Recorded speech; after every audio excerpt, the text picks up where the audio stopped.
Les origines des principes humanitaires remontent à la bataille de Solferino. Cependant, c'est la crise humanitaire qui a suivi le génocide au Rwanda en 1994 qui a profondément marqué la codification de ces principes. Cet événement a conduit à une réévaluation critique des pratiques humanitaires et souligné la nécessité d'une approche plus professionnelle. Aujourd'hui, nous allons examiner comment les principes humanitaires ont évolué à la suite de l'expérience rwandaise et les changements clés qui ont été mis en œuvre. Nous sommes en août 1995. Il y a quelques mois à peine, en avril, un avion transportant le président Habyarimana a été abattu par un missile, déclenchant une vague de violence qui a balayé tout le Rwanda. Depuis cet événement, le pays est en proie au chaos. Au cours des 3 mois qui ont suivi, les forces militaires et les milices Hutu Interahamwe ont mené une campagne coordonnée contre la population Tutsi et les Hutus modérés. L'ampleur des massacres a été stupéfiante.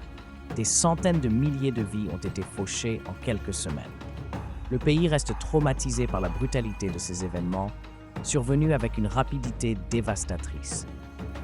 Aujourd'hui, le Front patriotique rwandais, FPR, contrôlé par les forces Tutsi, a pris le contrôle de la majeure partie du pays. En juillet, le FPR a avancé depuis le nord, capturant la capitale et déclarant la fin du régime génocidaire. Les dynamiques de pouvoir ont radicalement changé et les Rwandais tentent de comprendre ce qui les attend. La crise humanitaire reste toutefois extrêmement grave. Les réfugiés continuent de fuir le Rwanda par centaines de milliers. Près de 2 millions de Hutus ont trouvé refuge dans des pays voisins comme le Zaïre, craignant des représailles de la part du nouveau gouvernement. Les régions frontalières sont débordées par l'afflux de déplacés et les conditions dans ces camps sont critiques.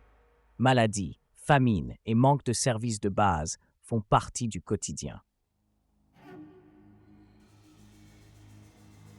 La réponse humanitaire est devenue l'une des plus vastes jamais déployées dans la région. Sur le terrain, on trouve 7 agences des Nations Unies, plus de 250 ONG, le Comité international de la Croix-Rouge, la Fédération internationale des sociétés de la Croix-Rouge et du Croissant-Rouge, plusieurs sociétés nationales de la Croix-Rouge, ainsi que 8 contingents militaires. L'ampleur des opérations est colossale et les défis se font sentir à tous les niveaux. Cependant, malgré tous ces efforts, un constat s'impose. Il reste encore beaucoup à faire pour éviter de nouvelles pertes en vies humaines. Même avec cette mobilisation massive, des voix sur le terrain témoignent que des décès, pourtant évitables, continuent de se produire.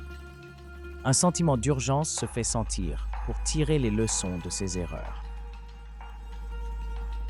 La communauté humanitaire prend conscience que répondre à une crise d'une telle ampleur exige davantage de coordination, une compréhension plus profonde des enjeux et une capacité à s'adapter rapidement aux réalités du terrain.